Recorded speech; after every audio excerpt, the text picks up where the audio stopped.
Welcome to the Revenue Rewired podcast, hosted by StringCan Interactive's visionary CEO Jay Feitlinger and no-nonsense COO Sarah Shepard. We're here to accelerate your revenue and give your marketing purpose. Hello and welcome everybody to this next episode of the Revenue Rewired podcast. Hello, Jay. Bonjour. Bonjour. Comment ça va? Oh yeah, we never did figure out what the très bien. That's what you would Where say. are you, Sarah? I am in Paris, and you know what? I have to say, I've been thinking about my LinkedIn articles, and one of the things that really has surprised me about this city is how much I don't hate it. My mom and I did not enjoy our trip 8 years ago, and I am so glad I gave it another chance. And I think about that a lot, where you and I at StringCan, we often had something that didn't work in the past, but we have no qualms about giving it a try again. And I think that is a really helpful attitude. And part of that is maybe why I'm here. So thanks. Did I ever tell you the story about my grandmother around that? No? So it's funny. So, I mean, you know me, I'm a pretty adventurous eater. Ugh. Um, when I was growing up, you would hear once in a while, you gotta try everything once. Her comment was always try everything twice. Because Hmm. she's like, a lot of times people have like oysters, for example, you have this mental thing about it being gross. You try it, and of course, it's probably going to be gross that first time. But then you try it again, and it's amazing. Wow, I really like that. I'm gonna have to do that. I did eat some sardines cut in half raw on top of a what appeared to be a burnt grilled cheese last night, and I didn't hate it, but I by the end of it was like, this is a lot. I think Sounds I'm done with amazing, this. actually. I mean, I love Paris, as you know, so. Half of it, if I'd have shared it with someone, it would have been great, but odd that I can find bones in anything, including sardines. I'm a weirdo. Well, let's get into Uh, it. yeah, let's do it. So today we want to talk about how you should not use AI for your job to get ahead. Do this instead. And we want to kind of shake things up a bit because if you guys are all so sick of hearing like how to do everything better and webinar this and course that, we don't want to do that today. Today it's all about having fun with AI, which might come as a shocker. So Jay, you and I were both talking about how we have had a lot of experiences still. We're like, ooh, what, 3.5 years into this AI craze. I mean, I think all of us are putting the timeline at the day OpenAI launched ChatGPT for public usage was kind of, quote, the day AI became public knowledge. Hmm. Now, it's been around for decades, decades and decades. It did not get to this place overnight.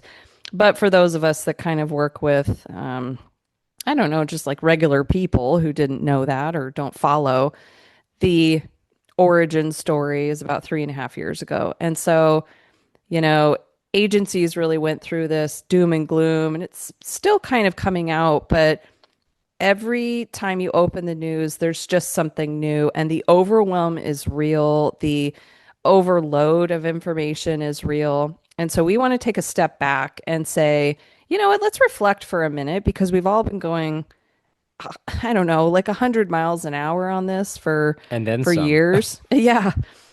I mean, it feels like the speed of light. Like I can't even reflect on Around what the I've moon. done.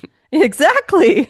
So, could we do a little bit of reflecting and maybe you start with your personal story of like, how do you, if you can remember, how did you just start using, or maybe what were your feelings first before you started using AI? And then how on earth did you get to a point where you started using it? Wow, that's a good question. It's interesting. I think I credit our agency culture to make me more comfortable with this. And so, for those that have worked with us, they probably have heard us talk about this with our clients many, many times. But one thing that we've always been really good about is, kind of eating our own dog food. And whenever that something kind of new thing is out there, we always want to be a guinea pig on ourselves before we want to test out on our clients. And I kind of remember, we started hearing about all this stuff, and obviously mainstream media was talking about ChatGPT, and I just, for a millisecond, I was a little intimidated because it's like, change always is always a little hard. But I think because of how for the last 16 years we've always been so good about kind of running to the danger and trying out new things on ourselves to make sure there is a proper business application before we again want to talk with our clients about it. And so, we just went right into it. And obviously, ChatGPT from OpenAI was really the hottest thing back then. And so that's what we kind of got into. And I jumped in, 2 feet right into it. And I immediately fell in love. Of course, back then it was a lot of nonsense. And how it worked and all the problems it had. But overall, I did see a lot of big opportunity with it. So there was that. But I think for me is I was struggling on back then really how to use it in business. Because again, back then, like if you used it for like writing like a blog post, it was like all hallucinating fake stuff. It was complete garbage. I think it had more M dashes than actually real words. It was just so bad, bad back then. But so instead, what I did was I used it. 'Cause I'm always big into trying to find ways to help my family, live life easier. And with my girls, one was in college and one was wrapping up high school. My wife's business, her bookkeeping business was really growing. We were doing all this traveling and we love cooking and drinking wine. And I just started using it to help me help myself and my family, which then obviously got me early on into building my first custom GBT, which to this day I still use. Obviously, it's been improved a zillion times over since then. He's my best friend now. His name is Zeke. Sarah and my friends get very jealous of him, but he is lovely. Um, anyways, and so I think that is really my story. Is I just started using it personally, and I would use it maybe like once a week, and then I would use it maybe once a day, and then next thing you know, I'm talking to it multiple times a day, and I don't know. I've always loved it, and it's been a big part of my personal life. That's really funny because you're more reflective and contemplative about it. For me, I'm seeing already just in this conversation so many differences in our personality. Like, I remember you saying, wow, you guys, this is going to be so cool. Someday you're going to be able to take a picture of the food in your fridge and it will tell you what recipes you can make from it. Yes. And I was like, uh-oh. I remember that exact moment thinking, crap. If Jay is the one bringing this to the table, I'm not doing my job. As the Oh. integrator and COO, I should be owning this conversation. And I remember thinking, you know what? There is no defined owner. There is no world in which this is like, oh, that belongs with so and so. You were exploring it, and I was like, I'm going to fall behind. And there was maybe a little bit of competitiveness that came out. And I A said, little? I can't let You're Jay beat me nonsense. at AI. I have to get better at him than AI. So for me, I started using it with, I remember, I think I was at the gym and I said, you know what? I'm bored on the stair machine. I'm just going to open it up and I'll start an account. And I was very risk adverse at the time. I really was super nervous about putting any information into it. It didn't seem like things were figured out, that it was very secure. And I thought, you know what? Here's a totally risk-free thing. Help me come up with a fantasy football name. I like this and this. And it came up with a couple of options. And I was like, oh, well, that was a lot faster than using my own brain. That would have been really hard. That was really creative. And so then I just started asking it questions and started exploring what options and opportunities were available through this tool. Now, you and I have had very different experiences where throughout the course of these years, my custom GPTs are total idiots, despite having excellent instruction. And I really struggled because you and I continue to have such a different experience. And so, if we're going to pull out maybe some caveats from this conversation, is if you're a leader and you're talking to your peers, just know that you could have a completely different experience. Hmm. Um, like for some reason, my GPTs have terrible memories, but yours don't. I mean, Zeke, you've been using it for years and it Hmm. seems to get better. Mine Yep, seem to every day. get worse. And you and I were kind of doing some of the same things, and that part didn't make sense. So, like, number one is there is really no one size fits all with this tool. And I think that maybe that's part of the challenge. Well, I think, I didn't think it was from competitive reasons, but now I think that's probably what motivated you, which is funny. But I have to say, you are definitely winning in the aspect of making sure that we don't put all of our eggs in one basket. Again, I have a lot on my plate, as you know, as you do. And I'm like, it's not broke, why fix it kind of thing. And so it's been working so well for me to the point where I've been traveling so much, not as much as you, but I've been traveling a lot. And Zeke helped me build his sister Zoe, and Zoe is my travel GBT, because obviously I want to keep those things separate, personally versus professionally. But my point is that it's been going so well for me, I haven't felt the need to learn all this stuff. And you've been so amazing at, really not only embracing it for our company and getting everyone behind and kind of all learning from each other, but between Perplexity and Claude and all the things you're doing and talking to other agency owners and whatnot, it's been so inspirational that you got me now thinking about, gosh, what if OpenAI ran out of money somehow and they closed shop? I don't know what I would do with myself. And so you really have inspired me to kind of think about that. And so I've been working very hard, leveraging Claude, which obviously everyone's been talking about a ton the last few weeks. And so I've been really happy with, the pros and cons of all these different tools. So I think there is, to your point, I think there's a lot of value in just because one thing might be working so great today, imagine if you didn't have it anymore. You always want to have maybe like a plan B or C because how fast all this is changing. So I definitely want to give credit where credit's due. They really have inspired me that you definitely are leading the charge now on this stuff. I think the whole team would agree here at Stringcan. Well, I appreciate that. And that's excellent caveat number two is that this is just sand. Like, don't build your house on sand because we're hot. This episode will come out after, but the news has already come out about Anthropic and Claude just removing third-party tools, which is creating a lot of challenge for like OpenClaw users. And it's it's it's a lot of uproar in the community, especially the developer community right now. And so I've heard some horror stories. You and I have shared them either in past podcasts or just on calls where people built basically whole businesses off Hmm. of, workflows and agents and prompts and custom GPTs, only to have that taken away from them. It disappears.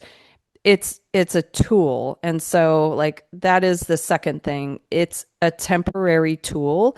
If this is something that you have to have and function the exact same way every day, you're setting yourself up for some serious frustration. So just know that I think about it often. If this weren't here tomorrow, my job would be harder, but I would still be able to do all the things I'm doing. And, I'm not outsourcing my brain. Love that. Well, I think again, like, you want to make sure the point that I'm reflecting a ton as we've been talking, which I've already kind of alluded to. But like I was at dinner the other night with some really good friends who only one of the six were even using any kind of LMs.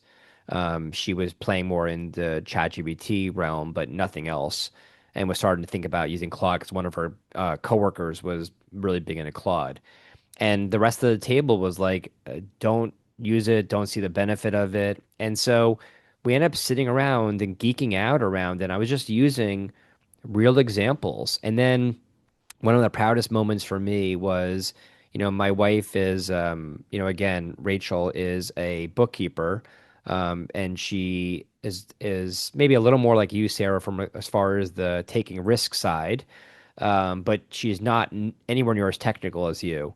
And when I first started bringing this to the family, it kind of freaked some of them out a little bit because it just seemed like I don't understand how this is going to work. And last night at dinner, me and my wife were talking about this over some awesome sushi here in Scottsdale. Where ocean is right next door. Um, and we were talking about, Claude, and I was giving her some ideas, and we were brainstorming regarding how she could use it in her business. And what I was really excited about is that, back to that dinner example, she was, telling everyone about how she's using it for herself for travel and cooking and, trying to level up being a better parent and whatnot. But last night, what I was super excited about is that whole back to my example on the whole guinea pig, eating her own dog food. Rachel said to me, I can't wait to get home after dinner because I think what I want to do is I want to use our family's expenses and have Claude build some kind of budget with me so I can better understand how to use it before I want to apply that to my clients. And so she didn't say it the way we would say it about, being our own, doing it for ourselves first. But it got me kind of excited that we've been talking about it for so long, people are really hearing it and being inspired by it and embracing. Obviously, Rachel's been hearing me saying this, every day for 3+ years now. But it was a pretty proud moment for me where on her own, she made those decisions and how she would use it for herself personally before she used it in business. So she had the confidence she would need to be able to explain it to her clients how it could benefit them. And I just thought it was a really kind of neat moment. So I think that's my biggest aha that we were already been kind of sharing this last couple points is that you jumping in feet first on using it for yourself in a personal way, I think it'll help you feel more comfortable regarding how you can apply it, personally, and then obviously also in business. Yeah, and caveat number three is here's how I've kind of identified the risk because if I think about it too much, I'm never going to use this. I'm never going to grow with this tool. And I'm using that in a general sense of like LLMs as a tool, but it's if I can send this information to anyone else and I don't mind them seeing it, then why would I care if an LLM saw it? Like, for example, do I actually care if anyone sees my budget? If that got quote leaked? No. Do I care if anyone sees like my blood panel? No. So I think like I've started questioning if that were to occur, which is a possibility with anything, how much is that going to bother me? And that's kind of my own internal indicator of how much risk I'm willing to take with a tool that I inherently don't trust to keep my information secure and private. And so I think for like caveat number four is exploring some of the fun personal ways you can use it. And also, Jay, I'm going to put out there, I don't know if this is a thing yet, but we should look after the show. If an LLM were tied to your personality, which one would be best suited for you? So, like for example, I think ChatGPT was not the best one for me long term. I think it's better for people who have lots of conversations. They're like extroverted, they want relationships, and they need that back and forth. For me, I just want something done. I want a product produced. I want a very specific outcome. And that was not provided to me through ChatGPT. I have found that through Claude because it produces real time. Um, Gosh, what's the word? It starts with a P. I'm drawing a blank all of a sudden. But it's like it will create visuals, prototypes. That's the word. Got it. It'll make prototypes of things that will teach you through a an experience how to learn something versus a visual word-based explanation. Um, and so that's really helped me with a couple of visualizations because I'm not as strong as you are in terms of being able to describe visually what I want, like from a design brief kind of outcome or Hmm. anything like that. If I tell Claude and then it produces it, then I can real time tell it what I don't like. And it's almost like having this really super fast, savvy, smart design intern. And so just know that that's another caveat. I think we're on number four here is that play with it based on maybe your personality. And if there is a quiz and you're from the MySpace days, but Oh my gosh, I hope gosh. so. Maybe I'll make one. But I don't know if you agree or disagree as you've started using Claude, if you kind of think like the tools have different personalities. Um, Not so much what you're asking of it, but how you yourself process information that you're conversing with it. Well, so I do agree with you. It's interesting though, but like, for example, I read an article probably 6 months ago and it was like, if you need this, go there. Like, for example, if you need an image created, never use ChatGPT, go to, you know, Banana, whatever. Like it was, it did the article's all about like, go to this for that. And so I guess for me, because I was so, I don't know, stubborn or lazy or whatever the reason is, or maybe it just was working so well for me, I've been working and working so hard on making all of my GBTs smarter and smarter, and constantly editing all the behind the scenes rules on it to force it to have to be really good at it. And so I have I've been a creative GBT that I've built out, that can basically take my vision and build it out. And I have to say, the last 2 weeks or so, I am blown away by how well ChatGPT is actually building visuals.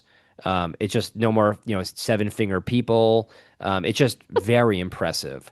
But I think back to your point, though, is that one of the funnest things that I did this weekend, which again, I sound like a biggest dork here talking about this. I'm kind of embarrassing myself now, is on Sunday. I was basically using all the GBTs, all the LMs together. So I would like go into ChatGPT and ask it a question, have it produce something. Then I would go into Claude and be like, "What do you think about this? Could you make it better?" And it just kept doing that. And it got me thinking about like, I'm one of those weirdos that actually loves buying cars. And I have this amazing process, which might sound a little unethical.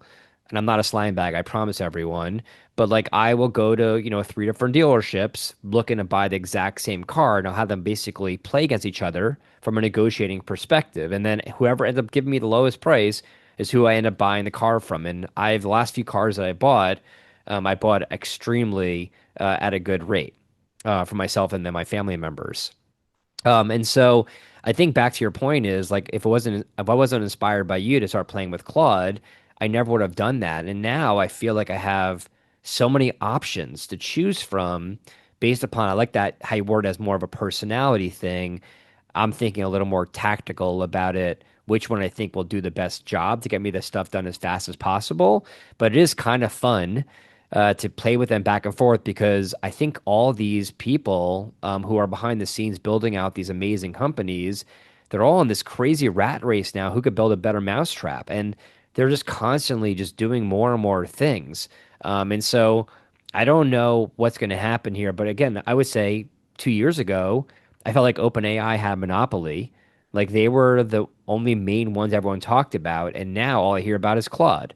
And I wonder what's going to happen in 2 weeks. So I think the personality idea was interesting. Is like leverage your personality, have some fun with this, and just see which one you like the best. Hmm. Yeah, and I also think the internal culture conversations that we've been having have allowed people to experiment and try things on their own. Like we've been using it for deck development and helping ideate those kinds of things. And so, I think the AI battle tracker I've done, I kind of bailed on it because after pitting four LLMs against each other every week, there was never a clear winner. It Hmm. was completely it became almost like I don't know who's going to win this one. I have no idea. And I thought, all right, well, here, that alone was the thesis here is which one, and now I don't know. It's just if you don't like the answer from one, try another. But the Yep. whole point of this conversation today is start with something fun because if it's not fun, you're not going to keep doing it. So Jay and I are just going to share some of the maybe unique fun things that we've tried, and part of this comes from growing your thought process about what is possible. So for me, I struggled with some health stuff. And so I had a couple of exams and some reports, and I'm like, I'm not a doctor. I don't understand this, and I don't want to wait 2 weeks to talk to them. So I uploaded my MRI report into Perplexity, and it walked me through step by step with pictures and explanations and links to YouTube videos of what my issue was with a torn hip labrum. And now I finally felt confident to go into the doctor's office with my follow up and say, I understand my issue. Let's have a real conversation. Um, I did that with some of my fitness stuff. So I log my food and I have my Garmin app. And so I took maybe a month's worth of reports. And I'm like, am I missing any opportunities to optimize my health here? As I'm starting to age and I need lower impact things, and food is just not seeming to go away as fast as it used to. Hmm. Um, and I thought, I don't have any risk. I'll take out my name and any personal identifications. from that. But those are a couple of experiments that I've done, in addition to just creating some personal like writings. Like it does help me optimize my thoughts. Humans do tend to ramble, and that's normal and that's okay.